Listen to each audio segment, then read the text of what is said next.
যে আমরা পড়াশোনার পাশাপাশি কিছু সামাজিক দায়িত্ব পালন করি এবং বর্তমানে যে দুঃসময় চলেছে, শারীরিক এবং মানসিক দুটো স্বাস্থ্যের দিকে নজর রাখা আমাদের পক্ষে খুব প্রয়োজন বলে আমরা মনে করছি এবং সেই তাগিদ থেকেই আজকের এই স্বাস্থ্য শিবিরের আয়োজন। আজকে বহু মানুষ পাঁচতুবি এবং বড়োয়া গ্রামাঞ্চল থেকে বহু অভিভাবক অভিভাবিকা এবং বহু লোকজন তারা আসছেন। আমরা মনে করছি এটা আমাদের সামাজিক দায়িত্ব পালনের পাশাপাশি কী বলবো, একটা মহান কাজ, মানে যেখানে আমরা নিজেরা ধন্য হয়ে উঠছি এই পরিষেবাটা দিতে পেরে। বড়োয়া গ্রামীণ হাসপাতাল নিয়মিত সাহেবকে অসংখ্য ধন্যবাদ, যারা তাদের এই বৃহৎ কর্মকাণ্ডে আমাদেরকেও অংশীদার করে নিয়েছেন। একই সঙ্গে ধন্যবাদ জানাই এনএসএসকে। এনএসএসের আমাদের কোঅর্ডিনেটর অধ্যাপক নিখিল ঘোষ রয়েছেন, তিনি এই ব্যাপারে গুরুত্বপূর্ণ ভূমিকা গ্রহণ করেছেন এবং তিনি আমাদের সমস্ত ছাত্রছাত্রীকেও এখানে যোগদান করিয়েছেন, এনেছে তাদেরও স্বাস্থ্য পরীক্ষা হবে। এই ব্যাপারে আমরা নিজেদেরকে ধন্য মনে করছি, এটাই বলার। একটা কম্প্রিহেন্সিভ হেলথ ক্যাম্প যেখানে স্ক্রিনিংয়ের ব্যবস্থা হচ্ছে, সেখানে আমরা নন কমিউনিকেবল ডিজিজ বা এনসিডি যেটা বলি, প্রেশার, সুগার, প্লাস তার সঙ্গে সঙ্গে ক্যাটারাক্ট ডিটেকশন মানে চোখের ছানি, এছাড়াও যাদের জ্বর থাকছে সেই জ্বরের পেশেন্টের জন্য ম্যালেরিয়া এবং ডেঙ্গুর পরীক্ষা করা হচ্ছে। এটা ছাড়াও যাদের টিবি মানে যক্ষ্মা রোগের লক্ষণ থাকছে তাদের কফ পরীক্ষা করে ভ্রাম্যমাণ মোবাইল এক্সরে ইউনিটের মাধ্যমে এক্সরের ব্যবস্থা করা হয়েছে। এটা আমরা বড়োয়া ব্লকে করছি, প্রত্যেক জিপি ধরে ধরে।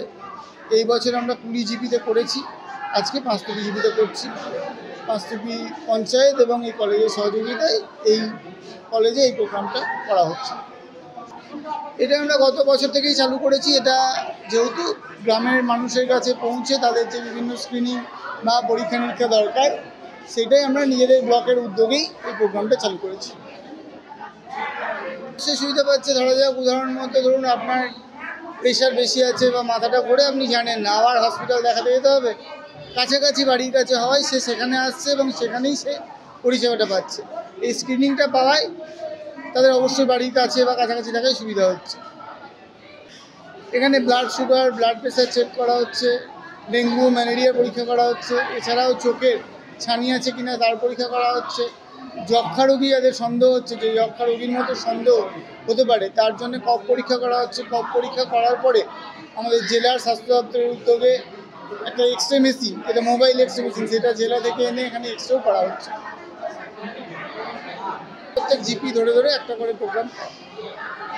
মোবাইল মেডিকেল ইউনিট সেটা অনেকটা একই কনসেপ্ট, কিন্তু সেখানে একটা ভ্রাম্যমাণ গাড়ি বা বড় বাস মতো থাকবে, সেখানেই বিভিন্ন পরীক্ষার যন্ত্রপাতি, এক্সরে মেশিন, আরও রকম পরীক্ষা থাকবে। সেই ভ্রাম্যমাণ বাস বা এখানে গ্রামের ভেতর গিয়ে সেই পরীক্ষাটা করা হবে। ভালো লাগছে আজকে রেড রিবন ক্লাব এবং পাঁচতুবি হরিপদ গরিবালা কলেজে যে স্বাস্থ্য শিবিরটা হচ্ছে বড়োয়া গ্রামীণ হাসপাতালের সহযোগিতা এবং রেড রিবন ক্লাবের উদ্যোগে এবং সহযোগিতায় আমরা খুবই উপকৃত হচ্ছি। এই যে স্বাস্থ্য শিবিরটা হচ্ছে, এখানে সুগার, প্রেশার, চেস্ট এক্সরে এবং আরও বিভিন্ন যে রোগের প্রাথমিক চিকিৎসা এবং সেই সম্পর্কে স্বাস্থ্য সংক্রান্ত পরামর্শ দেওয়া হচ্ছে। ডাক্তারবাবুরা উপস্থিত আছেন এবং সমস্ত অন্যান্য স্বাস্থ্যকর্মীরা উপস্থিত আছে। সাধারণ মানুষ এই কলেজের পড়ুয়া, অভিভাবক, স্বাস্থ্য সংক্রান্ত আলোচনায় অংশ নিতে পেরেছে এবং সুবিধা পাচ্ছে এবং শিক্ষাকর্মী সবাই তো উপকৃত হয়েছে। এই যে এলাকায় আমরা বসবাস করি, সম্পূর্ণ প্রান্তিক এলাকা এবং গ্রামীণ মানুষ, গরিব মানুষ সম্পূর্ণ বিনামূল্যে যে চিকিৎসা ব্যবস্থা পাচ্ছে তারা খুবই উপকৃত হবে এবং এতে মানুষের মধ্যে আরও চিকিৎসা নেওয়ার সুযোগ সুবিধা